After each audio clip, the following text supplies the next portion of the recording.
There are a few things more wholesome than a family day at the beach. You get some sun, you make some memories, maybe even take a nice family photo. And of course, it's always better when you're paying for everything with money you stole from your neighbor. We're gonna have Bundy Day at the beach. We're gonna get a nice picture like that 8 family, and then we're going to dinner. Yeah! Yeah! What, you're hungry too?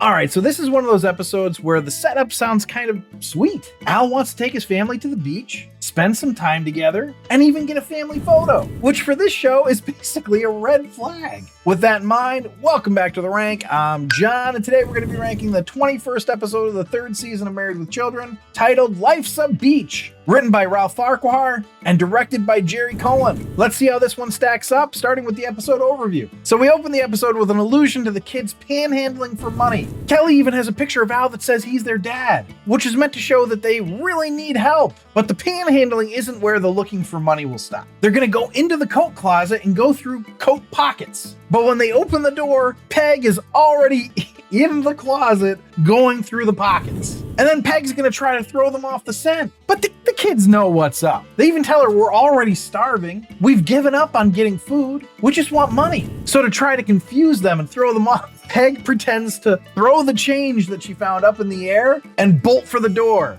She treats them like they're dogs. And I know I say this a lot, but man, if there weren't people laughing in the studio, this would be pretty dark. I mean, I feel like CPS probably should have been called a while ago on these people. But what's interesting about this episode is it goes from the typical Bundy antics of starving their children and fighting over change to Al wanting to be a family man. He comes downstairs and says he's just had an emotional moment. Of course, before he can say what happened, Peg asks if he washed his hands this time afterward. And then he says no and then just tussles Kelly's hair with his hands. Gross, Al. But his emotional moment was that he was watching the show 8 is Enough. And it got him thinking that they don't do enough as a family. They don't even have a family photo. Well, that's all gonna change. They're getting that photo. But the question is, what are they gonna do today? To answer that question, in come Marcy and Steve. They're dressed in their bathing suits and they have an excuse for coming over. What must it have been like in the writer's room? Trying to come up with a bullshit excuse week after week for the Rhodeses to come over to the Bundys' house. Well, the bullshit excuse this week is that Steve got into a fender bender with somebody and then convinced that family that he got into a fender bender that him and Marcy are actually poor, and then they gave the Bundys' address to prove themselves. And what he says is he wants to leave his insurance information taped to Al's front door because those people are going to show up. And so that's what he does. He tapes the envelope to the front door. But what's this? Peggy notices there's a new smell in the house. She's trying to figure out what it is. And it turns out she sniffed out Steve's $100 bill. It wasn't his insurance info on the envelope. It was a $100 bill. Naturally, the Bundys being the Bundys, they just take it. I mean, at some point, you almost have to start blaming the victim here. Why would you think to leave a $100 bill taped to the front door of the house of the people who have looted your house twice before and let your entire house be removed? Well, since the Rhodeses were headed to the beach, Al thinks that's a great idea and decides that's going to be the Bundy family outing that he's looking for. But as soon as they get there, Kelly and Bud make a bet with each other about who can score first, I guess. Basically, who can get a person of the opposite sex to be interested in them. And I don't want to say anything bad about Bud necessarily, but this has got to be the dumbest bet he's ever made. But at least it was only $5. Also, and I don't want to be a party pooper or anything, but I just have to say, when Kelly takes her outerwear off and we see her in a bikini, the mostly male live audience starts hooting and hollering. And that's not necessarily the thing that I want to point out, but what I want to point out to you is that, again, when this was filmed, Christina Applegate is approximately 6 months shy of her 18th birthday. And it feels super weird to me to be watching it now because when I was a kid, part of the reason I loved this show was because I had a crush on Christina Applegate. I had a crush on Kelly, which is totally legit then because I was like 8 or 9 when I started watching the show in the 90s. But now, in my 40s, it feels a little exploitative. Digression aside, Al was wanting to get a family photo, but the kids have already run off. But Peg's still there, so she says take a picture of her to remember what she looked like when she was beautiful. To which Al says, "You're gonna get worse?" That's so messed up, Al. But he agrees to take the picture. Of course, they both end up getting distracted by good-looking members of the opposite sex walking in opposite directions, with Al taking a picture of a woman's butt in a bikini, and Peg not noticing because she's staring at the guy in the other direction. And I get that the point was to show that they were both lusting after other people, but taking a picture of someone's ass without their knowledge is the creepier version of that. But now we're going to see Bud and Kelly trying to pick people up, with Bud not having any success at all and Kelly having a bunch of bad luck, it would seem. But while they're struggling to pick people up, Al is being asked by a young woman to put oil on her, and then later is approached by a woman named Marilyn who wants him to bang her in front of his wife and her kids. Now he turns her down because he cares about his family, but then says that she shouldn't feel insulted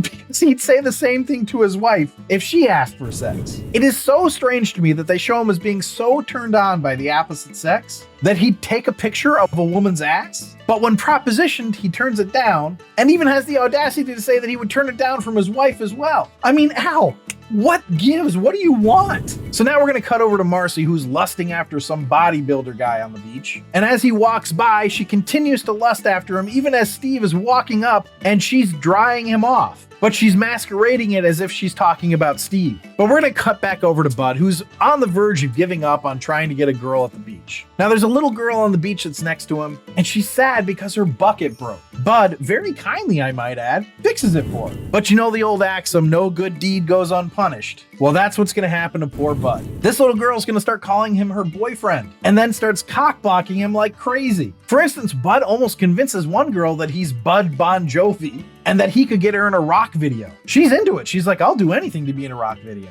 But then the little girl throws a bucket of water on the other girl, who proceeds to slap Bud in the face for it. Then a much older, attractive woman comes up to Bud, ready to mingle, and the little girl does it again. How'd she fill that bucket up again so quickly? I have no idea. She has the magical jealousy powers, I guess. But then that woman slaps Bud in the face as well. What the hell is going on? Why is Bud getting slapped? He didn't throw the water. So we head back over to Kelly, and she's got a guy geared up. He's super boring, but she doesn't care. She's gonna win $5. This guy's mission in life has been to get the greatest tan ever. And she's oiling him and rubbing him, and he's got his head in her lap. I mean, game on, right? She's gonna win that $5. But then she's gonna ask him if he wants to take her for a ride in his vet. And he's gonna respond, I don't really feel like it. But right after that, a guy comes up and asks the exact same question. Hey, wanna take me for a ride in your vet? And then he's gonna excitedly get up and say, sure, and just run off with him. And then Bud's gonna end up trying to get the winnings on the bet because of the little girl following him around, calling him her boyfriend. But before we finish up with the Bundys, we're gonna see how things turn out for the Rhodeses. We're gonna have Steve bragging to Marcy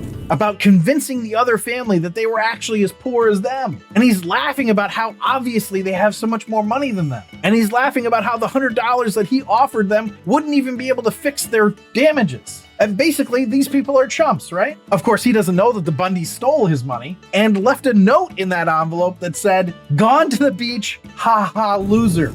Just wow. But they're gonna find out when the lifeguard comes up to Steve with a Mercedes steering wheel and tells him that the guy with the sledgehammer told him to tell Steve that the note isn't going to cover their damages. This was a fun bit, and it felt good for Steve to get a comeuppance on this one. But back to the Bundys, though. And Peg tells Al she heard the whole Marilyn thing, even though it looked like she was asleep. And she thought it was nice that he turned her down. And Al was like, I thought you were asleep. But Peg's like, you know I can't sleep without my knee in your back. And then Bud and Kelly walk up, and the little girl is still just hanging off of Bud. And Peg is so confused by there being another kid there. She even asks, how long was I asleep? But Kelly explains. She tells them that the little girl is Bud's squeeze. To which Al says, we're gonna have a little talk, me and you, young man. Have to say, kind of a nice moment for Al. But first, before he has that conversation, he's gonna get the little girl to take a family photo of them. And wouldn't you know it, Al's head ends up getting cut off. And that's how we end the episode. Let's see how it ranked.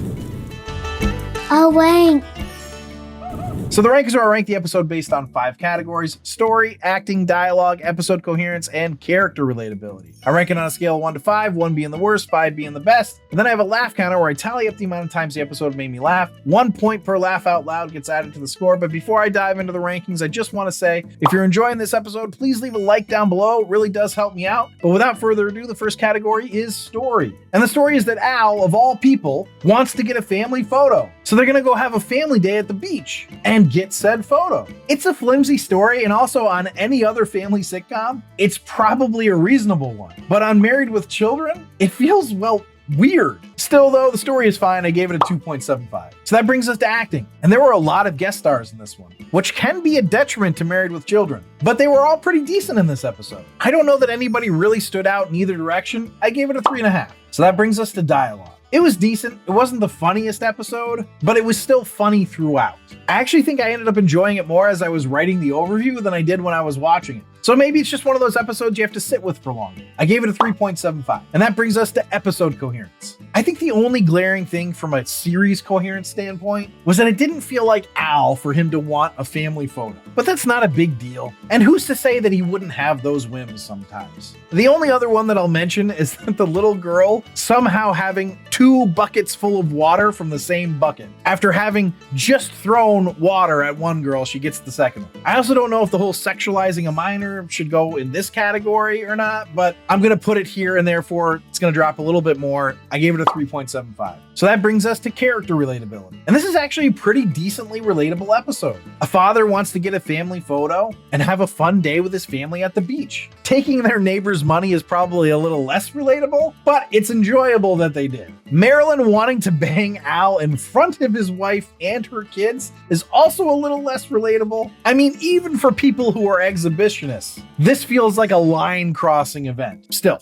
I gave it a 4. So that puts us onto the laugh counter, and it's gonna need decent laugh counter to keep it in the top 3 tiers. Won't take that much. And it got me 13 times, which isn't a huge amount, but it's decent. And it puts the episode total at a 30.75, which keeps it in the top 3 tiers as an I'd watch it again. So for the series average, the average is now at a 33.17, which continues to be in I'd watch it again. And if you're ranking along with me, drop your score in the comments. I'd be curious to see where you're at. I especially want to see somebody's laugh counter. That'd be fun. But thanks for listening and or watching. Check out my other Married with Children ranking episodes or any of my other sitcom or movie ranking episodes on this channel. Remember to subscribe, comment, and like. For full rankings, you can see that on my website at therankpodcast.com, where you can also email me at john or info@therankpodcast.com. And if you really want to support the show, you can become a patron at patreon.com/therankpodcast, which is newly revamped. And you can see the breakdown of the laugh counter from this episode there. But I will leave you with this. Why did Al choose the beach as the family fun day? Why is that? Well, they needed some vitamin C. SEAC. That was the worst joke ever.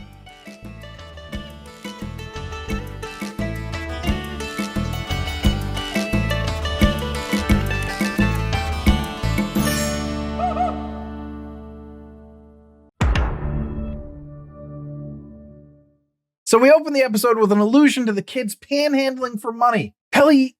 Who the hell is that?